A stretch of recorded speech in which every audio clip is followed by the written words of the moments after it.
হে বন্ধুরা, আমি রাহুল। আপনারা দেখছেন রাহুল সোয়াজ। আজ কথা বলবো রঙিন মাছের কিভাবে মেল এবং ফিমেল অর্থাৎ পুরুষ এবং স্ত্রী মাছ কিভাবে চিনতে হয় সেই নিয়ে। তো চলুন শুরু করা যায়। আমাদের এই প্রকৃতির বিশাল ভান্ডারে অবাধে বিচরণ করেছে কোটি কোটি লক্ষ প্রাণী। প্রকৃতি প্রত্যেক প্রাণীকে তার নিজস্ব কিছু গুণ দিয়েছে, যেই গুণের দ্বারা তারা বেঁচে আছে দীর্ঘদিন ধরে এই পৃথিবীর। আজ কিছু লাইভ বিয়ারিং ফিশের মেল এবং ফিমেলকে চেনাবো। চলুন দেখা যাক। প্রথমেই বলি একটি অতি পরিচিত রঙিন মাছের সম্বন্ধে, যেটি হচ্ছে মলি। আমরা যারা প্রথম মাছ পুষতে শুরু করি তাদের কাছে মলি মাছ একটি বরদান স্বরূপ হয়ে দাঁড়ায় সবসময়। তো এখন মলি মাছের মেল এবং ফিমেল কিভাবে চিনব?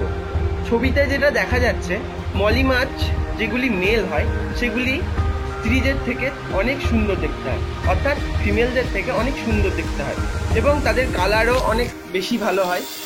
এদের ডরসাল ফিন অনেক বড় হয় এবং তাদের মধ্যে ডট ডট অনেক রকম নকশা দেখা যায়। এদের লেজও অনেক বড় হয় এবং পেটের কাছে এদের যেটা থাকে সেটাকে বলা হয় গনোপোডিয়াম। এই গনোপোডিয়ামের দ্বারাই এরা প্রজনন সম্পূর্ণ করে। স্ত্রী মাছগুলি পুরুষ মাছদের থেকে আকারে কিছুটা ছোট হয় এবং এদের রঙের বাহারও খুব একটা বেশি হয় না, কমই হয়।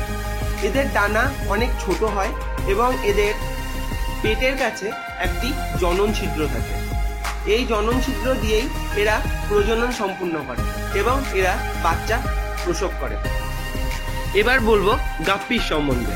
গাপ্পি একটি চমৎকার রঙের মাছ।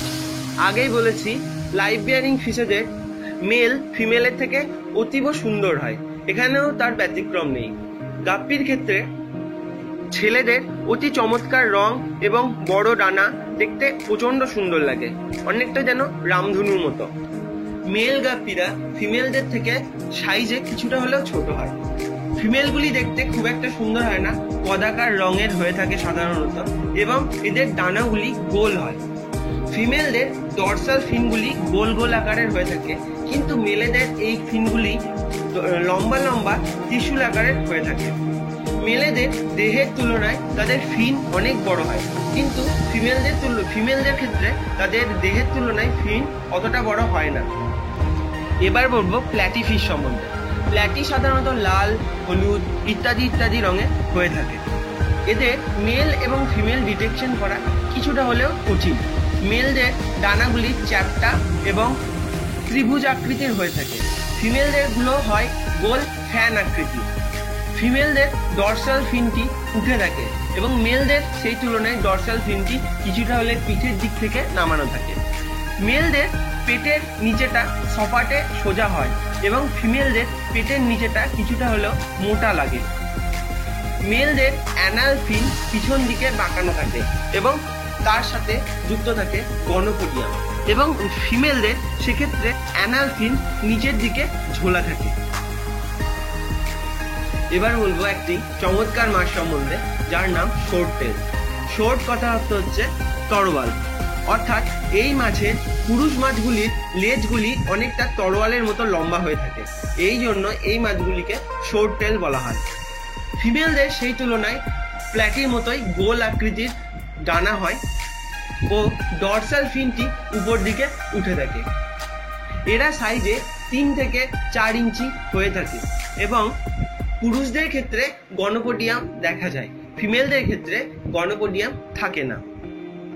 এবার যেই মাছটি সম্বন্ধে বলবো সেটিকে বলা হয় মশার জম, অর্থাৎ এই মাছটি মশা দমনে প্রচুরভাবে সাহায্য করে থাকে। সাধারণত গ্রাম্য এবং শহর এলাকায় ড্রেন বা বড় নালার মধ্যে এই মাছগুলিকে ছেড়ে রাখা হয় মশা দমনের জন্য। এই মাছগুলি ভয়ানক বাচ্চা দেয় এবং বাচ্চাগুলি খুব তাড়াতাড়ি গ্রোথ করে। চলুন জেনে নিই এদের মেল এবং ফিমেল কিভাবে চিনব। মেল এবং ফিমেল উভয়েই কদাকার দেখতে হয়, অর্থাৎ এদের যে কোনো রঙের বাহার সেরকম থাকে সেরকম নয়। মেল সাইজে অনেকটাই ছোট হয় ফিমেলের তুলনায়। ফিমেলগুলি হয় মোটা এবং পেটের দিকটি অনেকটাই মোটা হয়ে থাকে এবং কখনো কখনো গ্রাভাইন স্পট দেখা যায়। মেলগুলি সেই তুলনায় ছোট এবং পাতলা হয়। মেলদের ডরসাল ফিন উঁচু এবং খাড়া হয়ে থাকে এবং ফিমেলদের ডরসাল ফিন গোল আকৃতির হয়ে থাকে। পুরুষদের গনোপোডিয়াম দেখা যায়, ফিমেলদের গনোপোডিয়াম দেখা যায় না। মেলদের লেজগুলি চ্যাপ্টা হয় এবং ফিমেলদের লেজগুলি গোল ফ্যান আকৃতির হয়ে থাকে। আজ এই পর্যন্ত। ভিডিওটি যদি আপনাদের ভালো লেগে থাকে তাহলে লাইক করুন, কমেন্ট করুন আর সাবস্ক্রাইব করুন আমার এই চ্যানেলটিকে। ধন্যবাদ।